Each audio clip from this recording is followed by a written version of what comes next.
ജീവിക്കാൻ ഏറെ കൊതിക്കുന്ന മനുഷ്യരെ കണ്ടിട്ടുണ്ടോ? അല്ലെങ്കിൽ ഇനി എന്റെ ജീവിതം എണ്ണപ്പെട്ടിരിക്കുന്നു എന്ന് തിരിച്ചറിഞ്ഞ് അതിനുവേണ്ടി പോരാടുന്ന മനുഷ്യരെ കണ്ടിട്ടുണ്ടോ? ആ പോരാളികളെ ഞങ്ങൾക്കറിയാം. തിരുവനന്തപുരം റീജിയണൽ ക്യാൻസർ സെന്ററിൽ വന്നാൽ നിങ്ങൾക്ക് അത് നേരിട്ട് കാണാൻ പറ്റും. പക്ഷേ കഴിഞ്ഞ 4 വർഷങ്ങളായിട്ട് ഞങ്ങളൊരു സ്ഥാപനം നടത്തുന്നുണ്ട്, സനാഥാലയം ക്യാൻ കെയർ സെന്റർ. സൗജന്യമായിട്ട് ഈ ട്രീറ്റ്മെന്റ് ടൈമിൽ ഭക്ഷണവും താമസവും ഒക്കെ ഒരുക്കിയാണ് ഞങ്ങളത് കൊടുക്കുന്നത്. അതുകൊണ്ട് തന്നെ 800-ലധികം മനുഷ്യരെ നേരിട്ട് കാണാനും അവരോടൊപ്പം ജീവിക്കാനും ഒക്കെ സാധിച്ചിട്ടുണ്ട്. അവരുടെയൊക്കെ കണ്ണുകൾ തിളങ്ങും. കാരണം ജീവിക്കാൻ കൊതിയാണ്. പക്ഷെ ഓരോ ദിവസവും കീമോയും റേഡിയേഷനും ഒക്കെ കഴിഞ്ഞിട്ട് അവർ തിരിച്ചു വരുമ്പോൾ ആ കൊതിയുടെ ആഴം കുറയും. കാരണം വേദന അമ്മാതിരി അവരെ ബാധിക്കുന്നുണ്ട് എന്നുള്ളതാണ്. വായിലാണ് ഇപ്പോ അർബുദം ബാധിച്ചതെങ്കിൽ ഒരുപാട് കഴിക്കാൻ ആഗ്രഹിക്കുന്ന, ഒരുപാട് കാര്യങ്ങൾ എക്സ്പ്ലോർ ചെയ്യാൻ ആഗ്രഹിക്കുന്ന മനുഷ്യരാണ് അവർ. ഒരുപാട് ഭക്ഷണം കഴിക്കണം, കപ്പയും മീനും ചോറും, അവരാഗ്രഹിച്ച സംഭവങ്ങളെല്ലാം കഴിക്കണം എന്ന് ആഗ്രഹിക്കും. പക്ഷെ തൊണ്ടയിലാണ് ക്യാൻസർ എങ്കിൽ കീമോയും റേഡിയേഷനും ഒക്കെ ചെയ്യുന്ന സമയത്ത് ഗ്രാജുവലി അവരുടെ തൊണ്ടയൊക്കെ ഒന്നും കഴിക്കാനോ ഇറക്കാനോ പറ്റാത്ത അവസ്ഥയിലേക്ക് പോകും. ഒപ്പം തന്നെ ഇവിടുത്തെ സ്കിന്നുകളൊക്കെ ഒരുപാട് കറുത്ത് അത് ഇളകി വരുന്ന ഒരു അവസ്ഥയിലേക്ക് പോകും. പിന്നീട് ട്യൂബ് മൂക്കിലൂടെ ഇട്ട് അതിലൂടെയായിരിക്കും ലിക്വിഡ് ആയിട്ടുള്ള ഫുഡ് അവർക്ക് കഴിക്കാൻ പറ്റുന്നത്. അപ്പോഴും ഓർക്കണം, ജീവിക്കാൻ ഒരുപാട് കൊതിക്കുന്നവരാണ്. കുഞ്ഞുമക്കളും അതെ.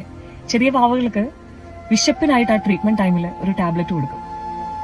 അത് കഴിക്കുന്ന സമയത്ത് അവർക്ക് വിശപ്പായിരിക്കും. അവരുടെ അപ്പനും അമ്മയൊക്കെ അങ്ങോട്ടും ഇങ്ങോട്ടും ഓടുന്നതാണ്. കാരണം എന്ത് കൊടുത്താൽ കുഞ്ഞിന് മതിയാകും എന്നതുകൊണ്ട്. ഒരു സുപ്രഭാതത്തിൽ ആ ടാബ്ലറ്റ് നിൽക്കുമ്പോൾ നമ്മൾ കണ്ടിരുന്ന ആ കുഞ്ഞിന്റെ രൂപം നേരെ തിരിച്ചാവും. ടാബ്ലറ്റ് കഴിച്ചുകൊണ്ടിരുന്നപ്പോൾ വയറ് ഉയർക്കുന്നു, മുഖമൊക്കെ തുടുക്കുന്നു.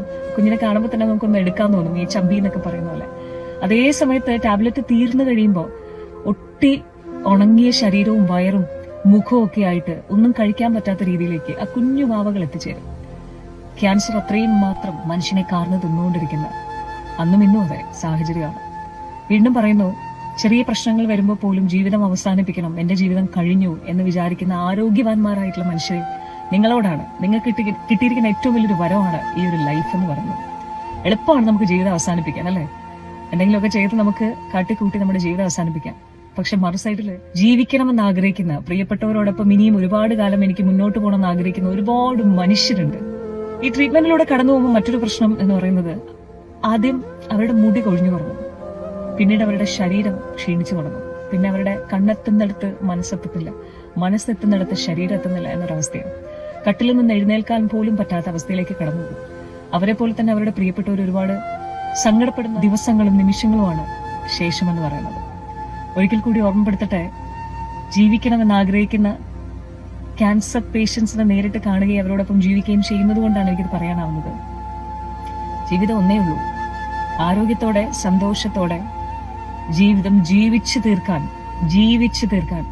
സാധിക്കുമെങ്കിൽ അതാണ് ഏറ്റവും വലിയ പ്രപഞ്ചത്തിലെ സന്തോഷം എന്ന് പറയുന്നത്. മറ്റെല്ലാം നമുക്ക് ഉണ്ടാക്കാം, ആരോഗ്യം ഉണ്ടാക്കാനാവില്ല. അതുകൊണ്ട് അത് ആഗ്രഹിക്കുന്ന ഒരുപാട് പേര് ഇന്ന് ജീവിതത്തോട് പൊരുതിക്കൊണ്ടിരിക്കുകയാണ്, അല്ലെങ്കിൽ പോരാടിക്കൊണ്ടിരിക്കുകയാണ്. യുദ്ധഭൂമിയിലാണ് അവര് എന്നുള്ളത് മറക്കാതിരിക്കുക. അവർക്ക് വേണ്ടിയും പ്രാർത്ഥിക്കാം.